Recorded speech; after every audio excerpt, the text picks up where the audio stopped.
derrotado, né, porque essas organizações populares realmente não tiveram tempo histórico, né, para gerar alternativas credíveis. Né? Os próprios líderes, como que assustados diante dos desafios que se colocavam para eles, né, preferiram recuar. Um outro aspecto muito importante também que limitou a Revolução Cultural foi o fato de que, na época, até hoje, mas na época principalmente, a China era um país principalmente agrário. Né? Mais de 80%, hoje já uma pequena maioria dos chineses vive nas cidades, né? Pelos últimos dados disponíveis. Na época, no entanto, mais de 80% da população viviam do campo. Né? E o campo não participou da Revolução Cultural. A Revolução Cultural não conseguiu estabelecer laços com o campo. Né? Então, foi um movimento reduzido às grandes cidades, e isso limitou muito o seu alcance, e, inclusive, em determinada medida, isso pode ter ajudado aos revolucionários, né? Convencido eles a recuar.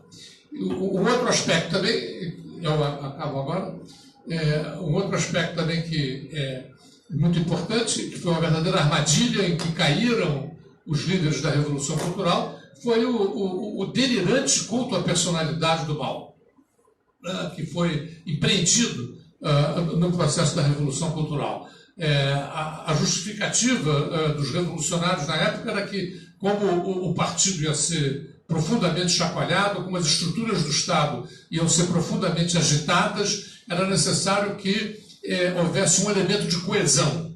E como o Mao estava, em princípio, dando força à Revolução Cultural, né, imaginava-se que esse culto, né, poderia servir de coesão para que o país não se desagregasse. Né? É importante recuperar o fato de que, nesse momento, a guerra do Vietnã ainda estava em curso, a China era uma grande retaguarda para o Vietnã, e as contradições com a União Soviética estavam se acirrando. Né? Em 1969, inclusive, haverá combates entre tropas chinesas e soviéticas na fronteira sino-soviética. Então, os revolucionários consideravam que chacoalhar o Estado e o partido naquelas condições podia desagregar o país. A China tem uma história de desagregação, e que, então, era necessário formular um meio de coesão, e o culto ao mal entrou nesse contexto. Né? Só que ele adquiriu proporções absolutamente gigantescas e era um paradoxo. Uma revolução que queria questionar o Estado e o partido, que queria questionar estruturas verticais e centralizadas, né? Idealizar um líder, né, acima de tudo e acima de todos, como se fosse um sol. Aliás, isso era uma metáfora repetida, né? O Mao era o sol que vinha iluminar a China. Né? Um chinês, quando uma cooperativa alcançava bons resultados, né? Os jornalistas iam perguntar como conseguiram, e eles diziam: conseguimos bons resultados porque aplicamos o pensamento do camarada Mao. Né? Então, havia um livrinho vermelho que foi editado, né, em centenas de milhões de exemplares, né, e que as pessoas liam como se fosse um catecismo. Né? Então, isso tudo era muito paradoxal, né? Porque uma revolução que tinha entre seus propósitos a democratização do Estado e do partido, né, levava nos seus flancos o culto à personalidade que desmentia tudo isso. Né? E, afinal de contas, isso foi uma armadilha da qual não conseguiram se livrar os principais lideranças e aqueles que se entusiasmaram mais pela Revolução Cultural. Ficaram, a meu ver, como legado desse processo, e eu li recentemente, né, que nos sites chineses, há alguns sites chineses que homenageiam os ancestrais. Né? E é interessante observar, então, você entra no site, dá um clique num nome, né? E aí você fica autorizado a depositar uma flor em homenagem a a essa personalidade, né? Então, os principais dirigentes da Revolução Cultural, e isso é interessante, têm recebido mais flores, né, do que pessoas tipo Deng Xiaoping, que se tornou o grande dirigente desse processo na qual a China entrou a partir de 1978. Ou seja, né, é possível detectar indícios de que na China existem ali memórias que não silenciaram completamente a respeito desse processo e dessas lideranças. Né? Resta saber se a China mudou completamente, né? Mudou muito em relação ao que era nos anos 60. É difícil fazer uma projeção. Mas em 1989, né, é interessante observar, como eu já disse, que quando brechas apareceram ali no Estado e no partido, foi possível observar uma nova acesso de críticas, né, ao Estado e ao partido. Vamos observar a China nos próximos anos se a perspectiva da democratização volta a ganhar força e em que condições. Né? A última vez que eu visitei a China, em uma determinada cidade lá, nós tivemos um guia, né? E eu indaguei, né, ao guia: vocês não têm eleições aqui, vocês não pensam nas referências democráticas, né? E ele abriu os braços e disse: professor, aqui a gente tem dinastias, né? Agora é a dinastia dos comunistas. Né? Então, quando eles não estiverem mais em condições de governar o país, ele derruba a dinastia e põe uma outra. Mas democracia para quê? Custa muito dinheiro, desagrega muitas pessoas. Né? Vamos aguentando essa dinastia enquanto ela nos garante prosperidade e bem-estar. Né? É uma visão limitada, a gente não pode generalizar, né? Mas é possível imaginar que nesse ambiente de prosperidade imenso que a China passa, tem aprofundado a desigualdade, sem dúvida, mas todos os estratos sociais têm ganho, têm prosperado, isso é visível e basta conferir os índices econômicos, assim como aqui na época do milagre econômico da ditadura brasileira, né, foi possível formar um certo consenso em torno da ditadura. Os governos atuais, né, nesses ritmos alucinantes de desenvolvimento econômico, têm construído na China um certo progresso. Mas as insatisfações existem, têm se manifestado em greves, né, e eu penso que esse passado, né, do que ele teve de mais positivo, de mais construtivo, né, de mais democrático, enfatizando a questão da autonomia em relação ao partido e ao Estado, esse passado poderá ser resgatado num próximo momento em que se tornarem possíveis lutas democráticas na China. Muito obrigado.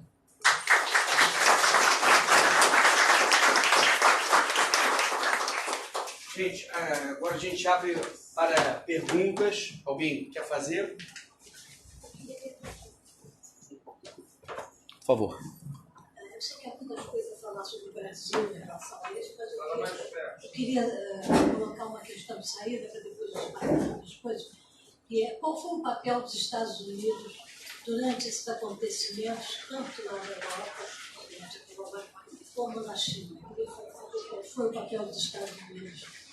Como é que se manifestou a imprensa, política, se teve alguma influência? Não sei dizer não. Seguramente acompanhou esperando que acabasse o socialismo lá o mais rapidamente possível. Agora, em detalhes assim, eu acho que eles estavam muito envolvidos nos seus próprios conflitos, mas não tenho condição de dizer. Eu sei que aqui a Revolução Cultural foi muito comentada, né? Mas nos Estados Unidos não sei lhe dizer não. A expectativa era essa, né? que esses processos de crítica, tanto na Tchecoslováquia quanto na China, levassem à desagregação do socialismo. A verdade é que tanto o processo tcheco como o processo da Revolução Cultural surpreenderam muito o mundo todo e os Estados Unidos em particular. Os serviços secretos americanos, né, eles têm muita aura, né, de onisciência, né, a CIA, né, está em toda parte e tal. Mas a verdade é que a CIA tem patrocinado fracassos históricos retumbantes. Né? Inclusive, há vários dirigentes da CIA que são os primeiros a reconhecer que, de uns tempos para cá, sobretudo, a agência tem sido muito incapaz de prever os acontecimentos, mesmo aqueles que dizem respeito diretamente aos interesses dos Estados Unidos. Quer dizer, tanto na Tchecoslováquia como na China, a coisa surpreendeu muito. O que não impediu, evidentemente, não só os Estados Unidos, mas outros estados capitalistas da Europa a esperar, a investir. Mas não há evidências de que a ação desses países, desses estados, desses governos, tenha tido alguma influência, tanto na Tchecoslováquia. O bloco soviético, que invadiu, né, sob a liderança da União Soviética a Tchecoslováquia, usou como argumento essa possibilidade da restauração do capitalismo. Mas isso não estava evidente. Não é? Ao contrário, né? A grande parte das lideranças tchecas eram partidários, e na China a mesma coisa. Né? O que se queria era a renovação do socialismo, e não a sua desagregação. Mas já nos anos 70 já houve uma reaproximação com Nixon na China, né?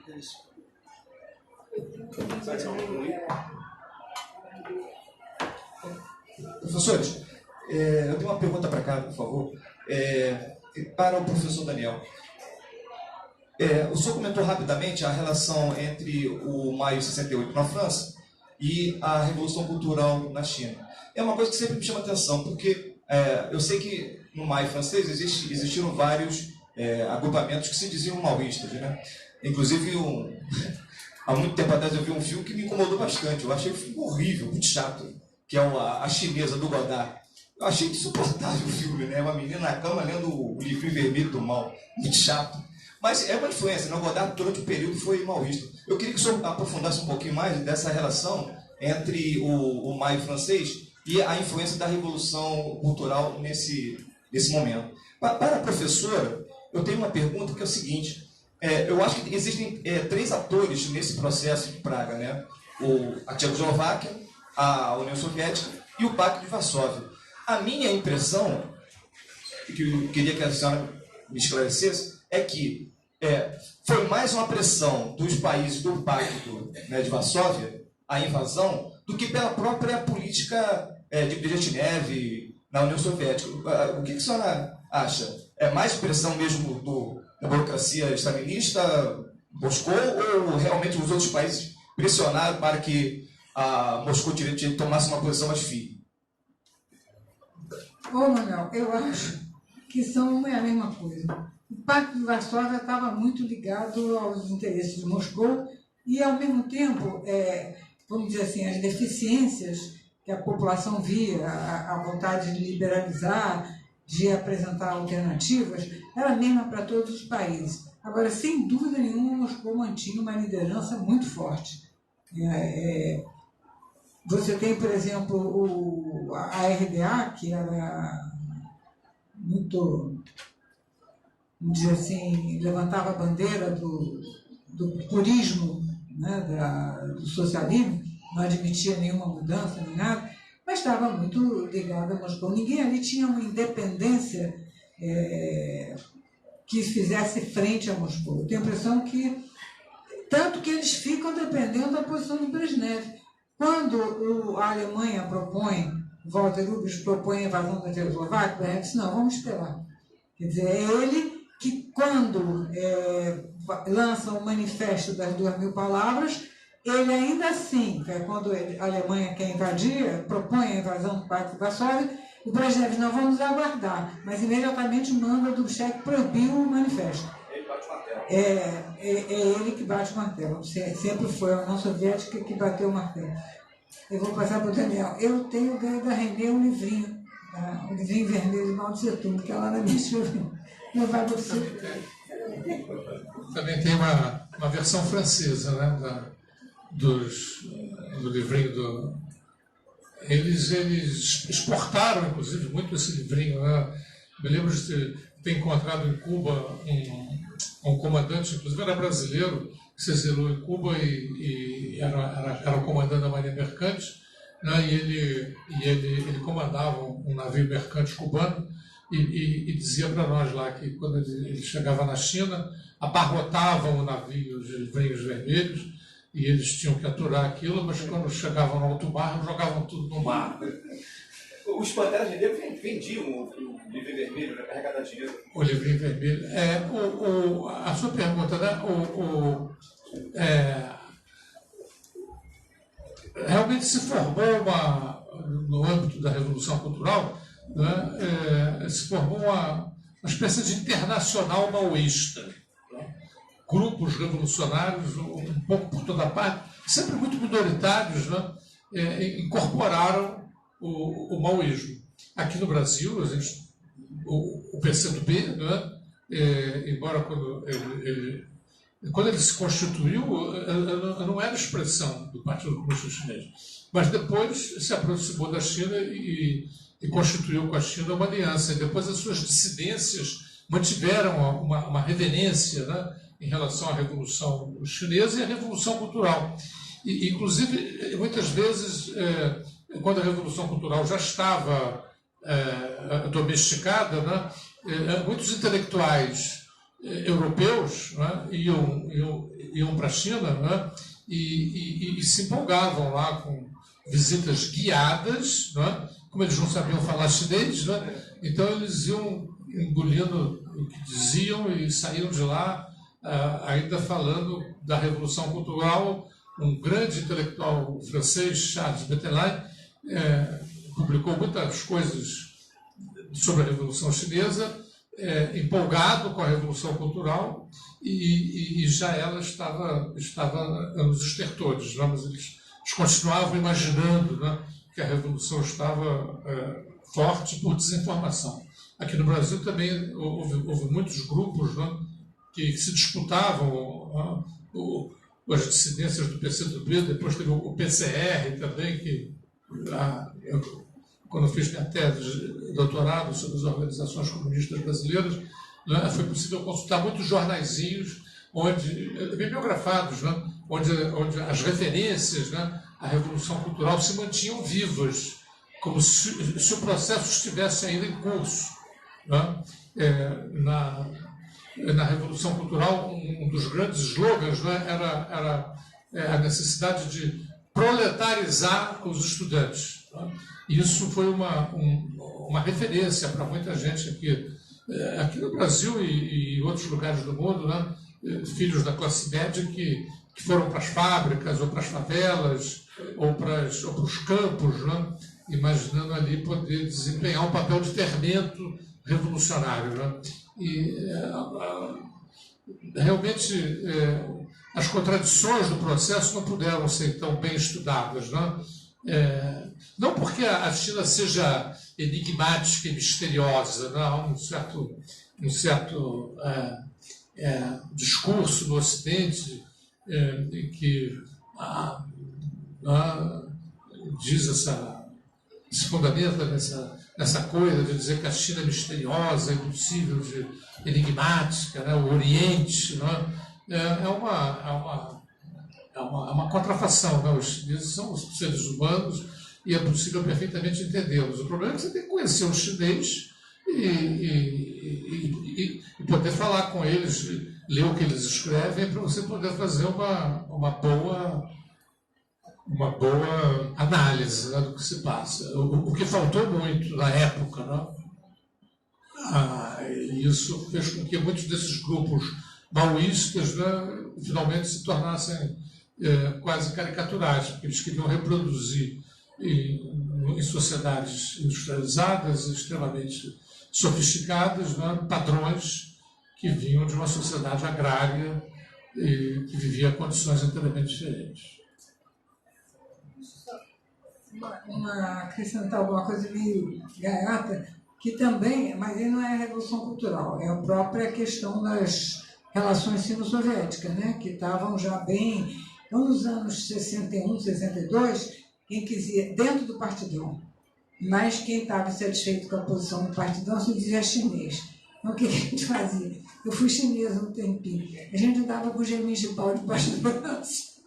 Gemin de pau era o jornalzinho dele em chinês. E a gente andava com ele debaixo do braço para marcar posição. Gatice só, porque o que estava acontecendo a gente não sabia não. Daniel, a guerrilha do Araguaia foi... Sim, PCdoB com coisa maoísta, com pensamento Pois é, maoísta. há uma discussão historiográfica muito importante sobre a questão da recepção dos livros. Né? O autor, quando escreve um livro, o livro tem a sua autonomia, né, em relação ao autor, e ele é lido como os leitores querem. Né? Então, os escritos militares do Mao enfatizavam muito a necessidade de uma guerrilha, uma guerrilha revolucionária, né, ser expressão do movimento social. Né?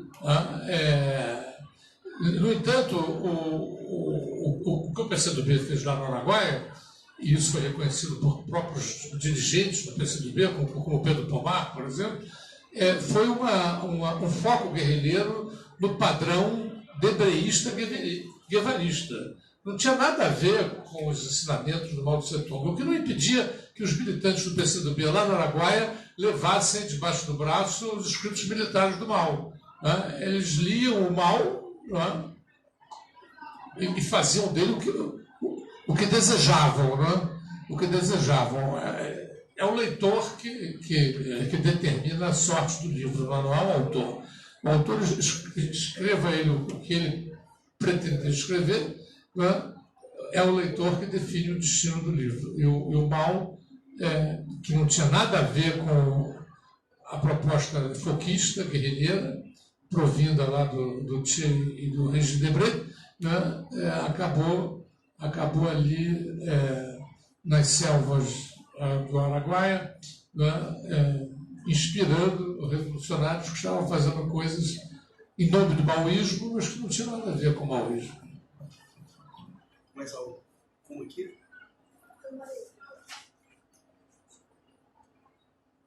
Qual foi a recepção da Primavera de Praga aqui no Brasil? Essas várias vertentes da esquerda, quem apoiou desde o início, quem... Eu sei te falar da versão do partido. Nessa época, eu tinha acabado de chegar de Moscou e estava, apesar do ano de 68 a gente ter chamado de refrigério, porque houve uma certa liberalização, anteontem se falou disso aqui, né? Mas eu estava muito voltada para a discussão dentro do partido. Ou você teve um grupo de intelectuais que se posicionou imediatamente contra a invasão da Tchecoslováquia, e foi o mesmo grupo que já tinha assinado, como é o nome daqueles dois dissidentes soviéticos, que eu esqueço agora, também tinham feito uma série de abaixo-assinados. Mas, enfim, então você tinha, eu me lembro de Carlos Nelson, Leandro Conda, da Gisele, do Gazanil, era um grupo de intelectuais que assinou manifesto, protestava. E dentro do partido, o que se pensava, a população vai ser muito manipulada pelo que os jornais vão dizer. Né? Olha lá, a barbárie, já fizeram na Hungria, agora estão fazendo na Tchecoslováquia. Não se discutia seriamente, era só aproveitar isso para o anticomunismo. E o partido aqui, evidentemente, tomou posição ao lado da União Soviética. Alguns até mais gaiatos diziam não podemos criticar a ajuda fraterna que os soviéticos deram a Tchecoslováquia, etc. O partido não admitia discussão. Quer dizer, sabe, esse bando de intelectuais aí, mas intelectual é para você deixar de lado mesmo, que eles são irreverentes, mas também não contam nada, então podem assinar o manifesto que eles quiserem.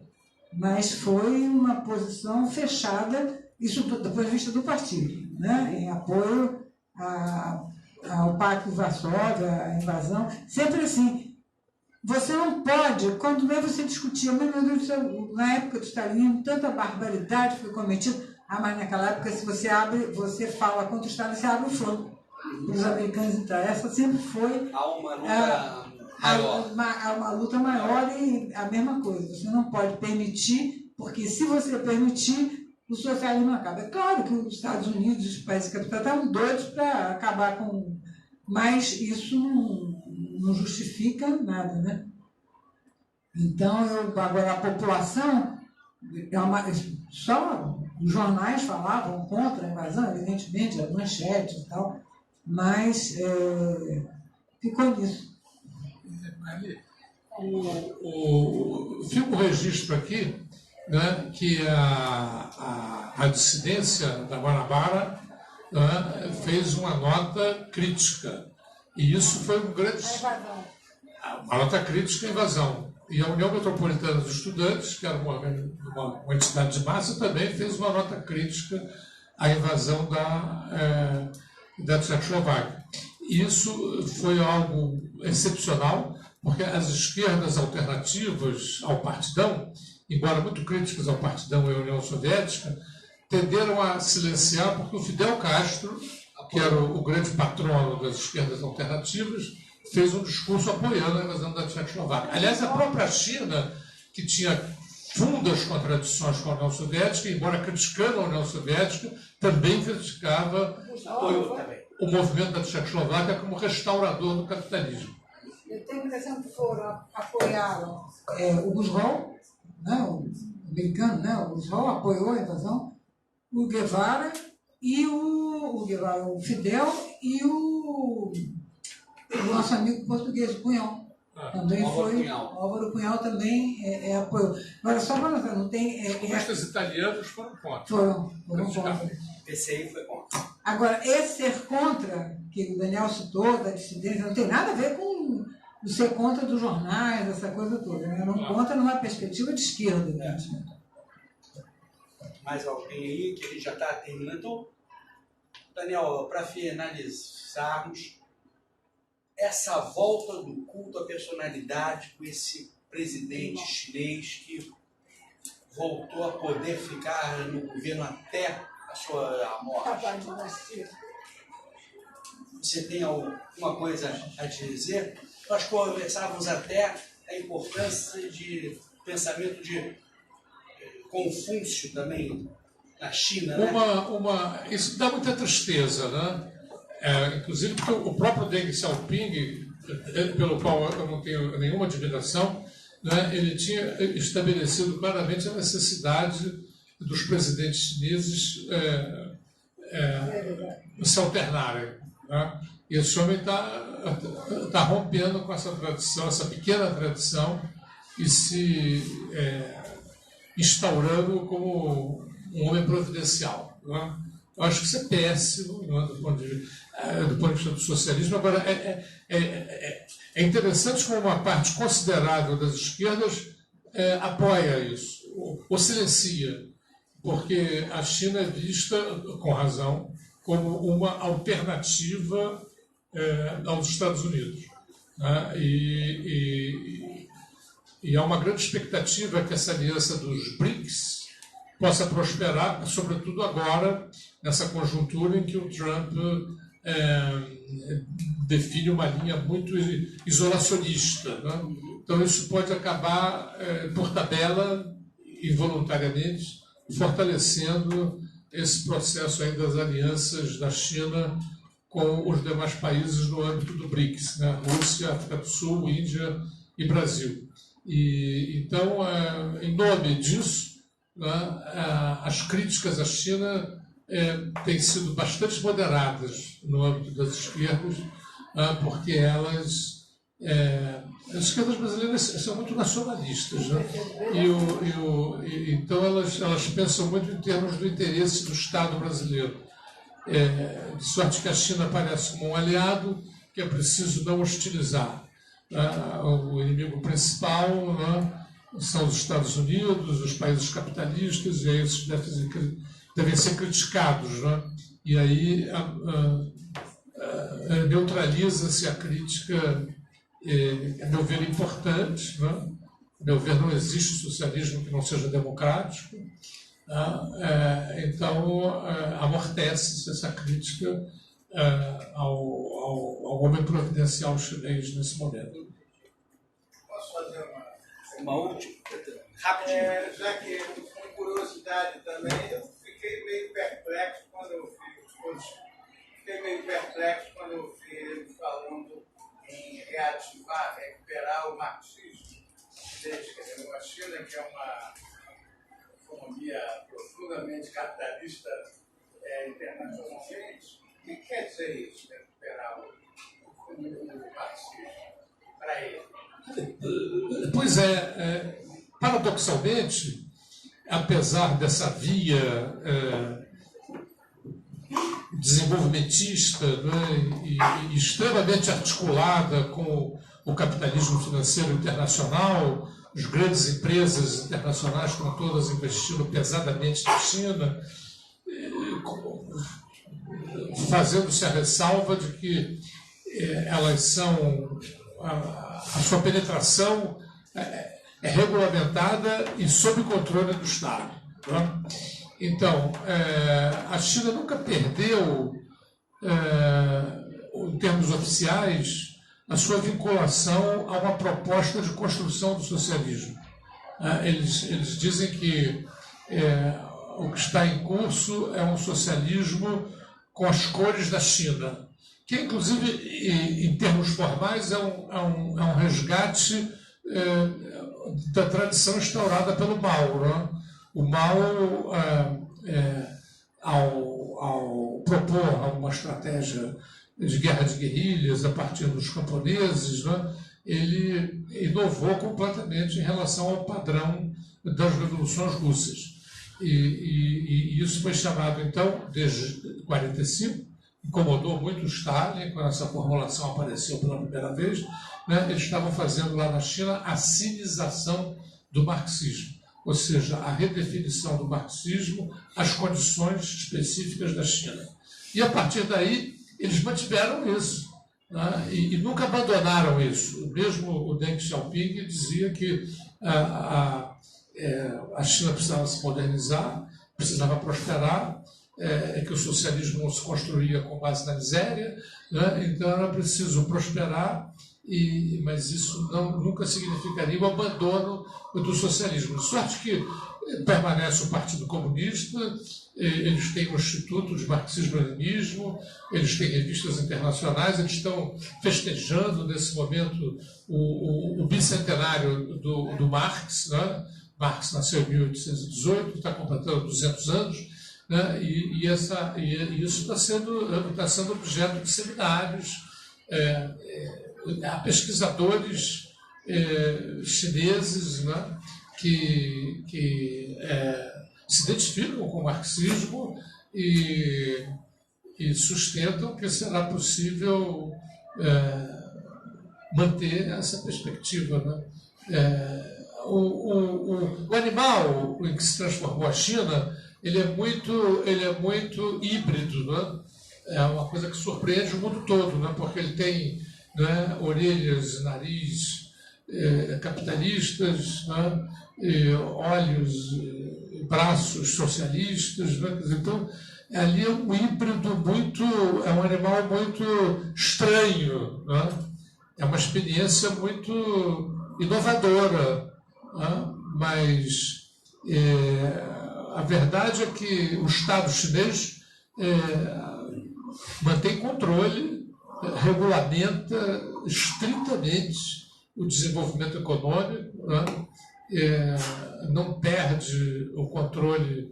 Ele exige, inclusive, que as empresas internacionais que investam na China transfiram a tecnologia para os chineses, exigem que esses investimentos sempre tragam a tecnologia mais up-to-date e transfiram elas para os chineses. Quer dizer, então, A China não se transformou numa república de bananas, né? Onde os capitais estrangeiros entram e mandam a seu bel prazer. Eles têm grandes lucros, a classe trabalhadora chinesa é diligente, é disciplinada, a greve é proibida, né? Ganham concessões muito importantes as empresas estrangeiras, mas as suas operações são controladas e regulamentadas pelo Estado.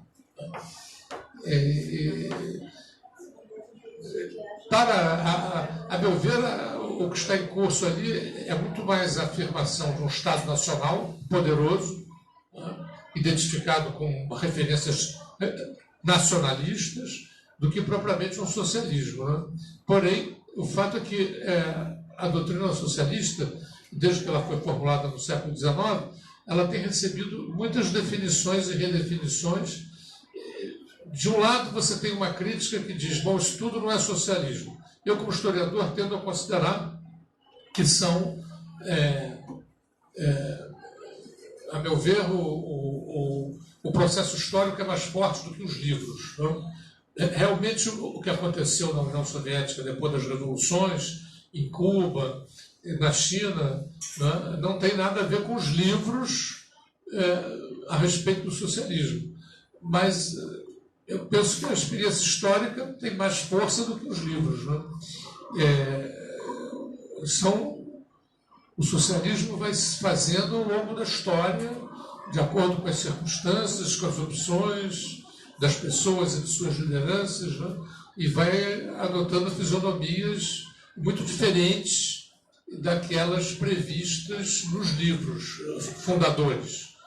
Aliás, esses livros fundadores diziam muito pouco de como seria a sociedade socialista. Falavam muito de como seria a revolução socialista, mas não propriamente a construção do socialismo.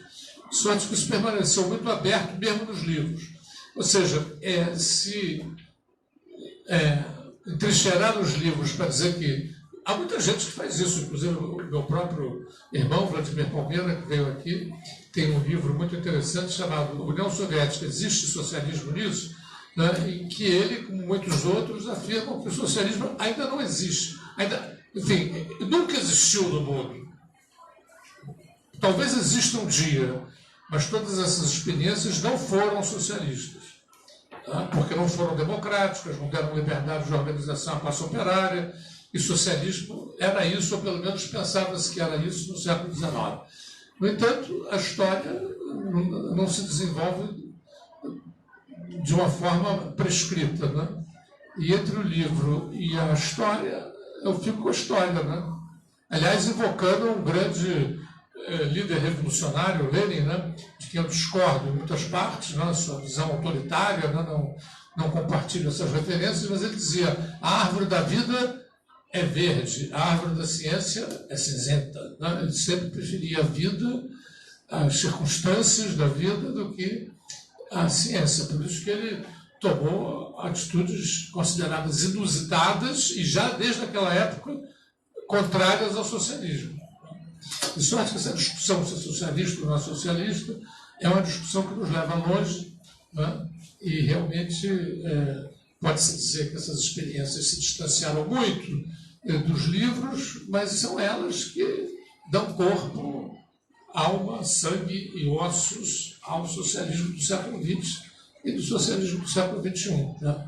Que permanece aí onde? Né? Na China, em Cuba, no Vietnã e na Coreia do Norte, né? Embora sejam tanto ou quanto caricatural, mas eles também se dizem lá socialistas. Né?